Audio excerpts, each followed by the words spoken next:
13 साल बाद न्यूजीलैंड को शिकस्त देकर T20 वर्ल्ड कप के फाइनल में अपनी जगह बनाने में कामयाब हो चुका, लेकिन फाइनल मैच बारिश से मुतासिर होने का खदशा है। रिजर्व डे पीर को भी बारिश की पेशगोई की जा रही है। ऑस्ट्रेलियाई महकमा मौसमियात के मुताबिक इतवार को होने वाले फाइनल के मौके पर 95% बारिश का इम्कान है, जबकि पीर को भी बारिश की पेशगोई की गई है।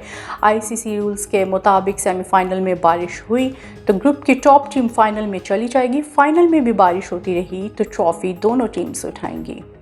फुटबॉल की आलमी तंजीम फीफा के साबिक सदर सेप ब्लैटर का कहना है कि कतर को वर्ल्ड कप 2022 की मेज़बानी देना गलत फैसला था। फीफा के साबिक सदर ने कहा कि ये एक बड़ा इंतखाब था और मैं इस वक्त सदर की हैसियत से इसका जिम्मेदार था। यूनिफा के साबिक सदर माइकल प्लाटिनी और इनकी टीम के 4 वोट्स की बदौलत वर्ल्ड कप की मेज़बानी अमेरिका की बजाय कतर को मिल गई। कहा कि फीफा ने 2012 में मेज़बान ममालिक के इंतखाब के लिए इस्तेमाल होने वाले मायार को एडजस्ट किया था, जब कतर में वर्ल्ड कप स्टेडियम की तामीर करने वाले तारिकीन वतन शहरियों के साथ सलूक के बारे में खदशात का इजहार किया गया था।